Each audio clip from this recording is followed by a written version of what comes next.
Okay. Right, I was gonna show you how to use my sauce, but I lost my keys. My sauces are at the shop. Welcome to Dee's life. I have checked everywhere, can't find my keys. Instead, today I'm gonna talk about my sources somewhere, but I want to tell you a story because I realize it's been too long between videos. So I thought I'll tell you a story, something that I heard a while back and actually found quite intriguing. Ready?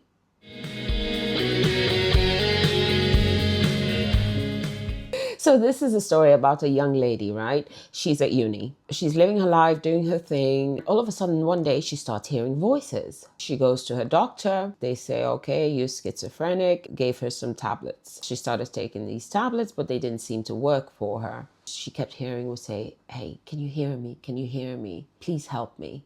This poor girl thought she was losing her mind. Obviously, she got the diagnosis. So because of everything, how the drugs made her feel, she decided, look, I'm going to stop taking these drugs. I'm going to just be around family. So she carries on. She talks to her parents. She talks to her friend, Ashley. And this Ashley, I have to tell you, Ashley, if you're watching this, coffee on me for life. You're a good friend, dear. Ashley says to her, you know what? Get yourself better. Don't work. Don't do anything. I'll cover our bills for a bit. You just get yourself better. Every time she's quiet, the voices come. If she's busy, she carries on. Life happens. She doesn't hear these voices. But at the dead of night, she would hear, can you hear me? Can you hear me? Please help me. Can you imagine? So life happened. She thought she was feeling a bit better. And she goes to a nightclub. And she's with her friends. And she's just standing there. And all of a sudden, she looks at a man. And she just had this urge to talk to him. This is not her way at all, so out of character. She says, I like forests. My friends have dared me to tell you. And the man stops. You know, like you're holding your glass, you're swaying to the music, and he looks at this woman that's just walked up to him. His mouth, he stops mid-sway, he's looking at her, and he starts crying. She starts crying as well, because she's made a grown man cry. And her friends are watching, Ashley and other friends are watching this happen and rush up to her and like, what's going on? What's going on? And she's crying. She said, I just made this man cry. What's happened? And then he says, no, stop. It's all right. I just lost my dad.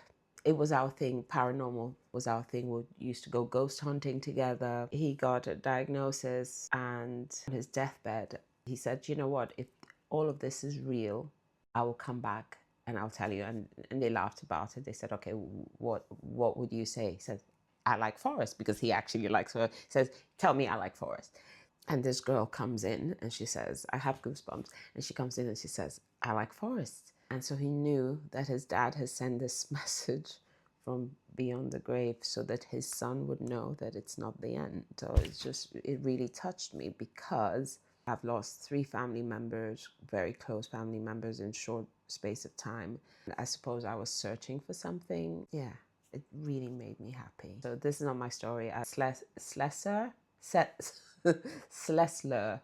his story, somebody had written into his show for him to talk about this. Next encounter I'm going to be covering today is from a lady who was at a nightclub in London. And this encounter was a very weird, paranormal, afterlife style encounter. She was a student at the Metropolitan University. So she was very, very kind of caught up in life. She was actually getting these very weird kind of schizophrenic episodes while sleeping. She was starting to hear voices in the night, and she was actually so paranoid that she booked an appointment with her family doctor. He's decided to prescribe her a bunch of pills, which only ended up making her have some other side effects and feel rather sick and unhealthy. It actually seemed that they were getting louder and clearer. These phrases were, can you hear me? Please help me. The medication she was taking wasn't working.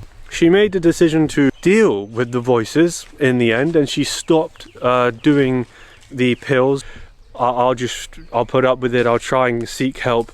I'll talk to friends, family, therapists. And she kept hearing these voices, and while she was doing the jobs around the house from a day to day, she would never really hear any of these voices. And she started opening up to her friend Ashley about this, and Ashley advised, relax. She said it's stress, calm down, take some time off studying, take some time off your job. I will help you with your costs and your food and your rent. Please just calm down. So she agreed. After a few weeks of relaxing, she started going out more. She started going to coffee shops. She started going to restaurants. She started going on walks at the park. And on one of their night outs, they went to a club. She said that this was the first night where she was actively not sleeping or laying in bed, where she heard the voices while stood up actually doing something during her life. She didn't hear, please help me. She didn't hear, can you help me? Can you hear me? Instead, she got the biggest urge to go up to a man in the corner of the club and say, I like forests. She felt in her mind that if she told this random guy that she liked forests and then left, that the voices would stop. She went up to him. Ashley was watching like, where's she going? Gosh, she's asking this guy out. She never does this kind of thing. She's not that forward. She goes up to this guy. She introduces herself and she said, I had to tell you this because it was on my mind and my friend Ashley's dared me to say this. I like forests. And the guy stood there staring at her in total disbelief. He went from being like holding his drink, moving to the music with his mates, to terrified. The guy stops the eyeball bulge, and the next thing he does, a split second later, is start break down crying. And Ashley and her friends come over. At this point, my subscriber also starts breaking down crying, and she is panicking. His father had died 2 weeks before that. And they made an agreement. They were both into the afterlife and the paranormal. They used to go ghost hunting, and they used to go out looking for poltergeist activity. And when he was on his deathbed, he said to his son, if it's real, I'll confirm it. He said, I'll come up with a saying. Say that you like forests. Just say what you love, because he loved forests. It confirmed to him that his father was in the afterlife. So it really made me happy to know that it's not the end. I was at my friend's house when I saw this, and I run downstairs to tell her. She goes, so that man made a happy young girl think that she's crazy just to let his son know that it's not the end? I'm like, okay, now you put it that way, I guess not fair. But he got his message across. Trust a shrink to put your mind right. So I'm going to tell you another story that gave me goosebumps as well. And this one is special because, I don't know. So there's this man at work. He's in the elevator. A woman is in there. She's pregnant. They have a conversation, cracking jokes and whatnot. And she's like, oh, my baby's kicking. And because she was wearing a tight shirt, he could see that the baby was really moving about. It happened. She went, oh, he's like, oh, you're acting like you don't know there's something in there.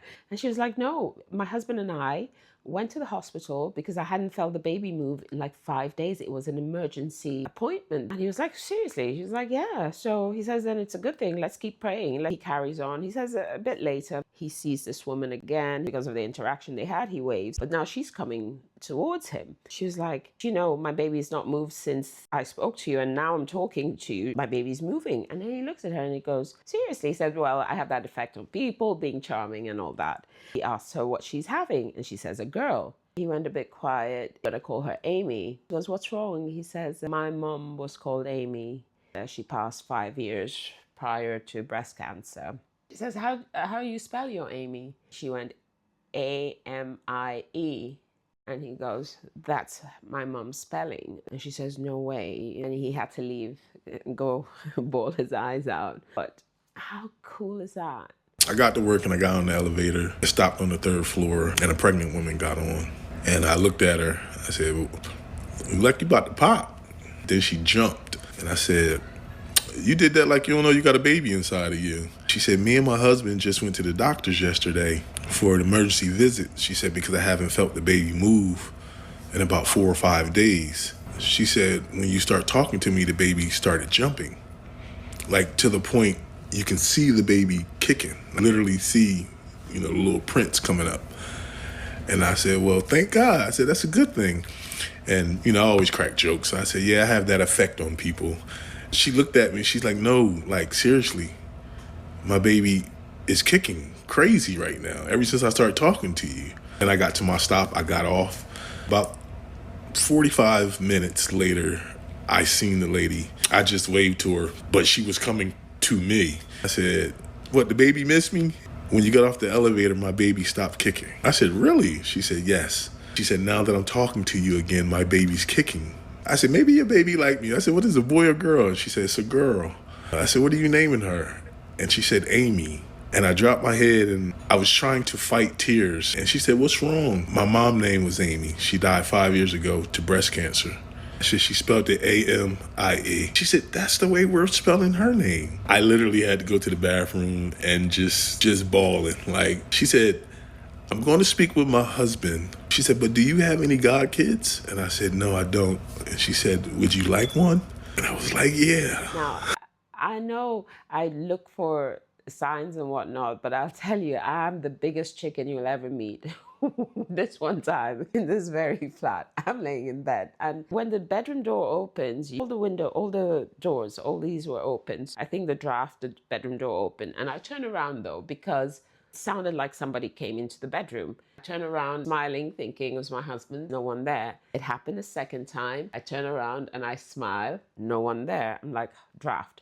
So the third time it happened, I didn't turn around thinking draft. Then I felt someone sit on the bed. I turn around, definitely now with a big smile on my face because I felt someone's butt on my bed.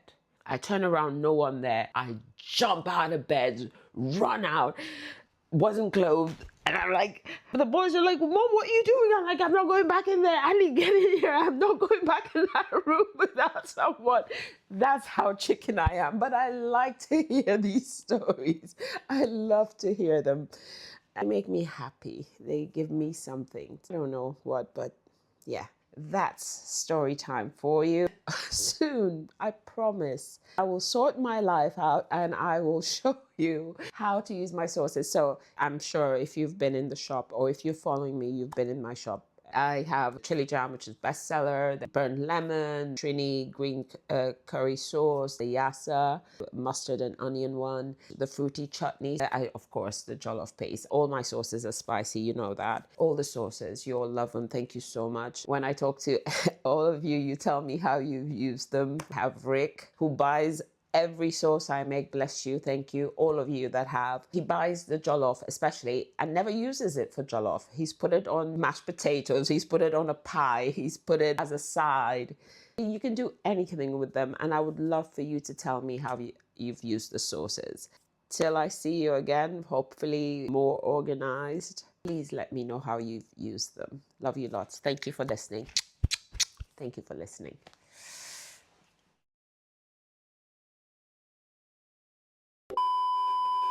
Where am I looking here?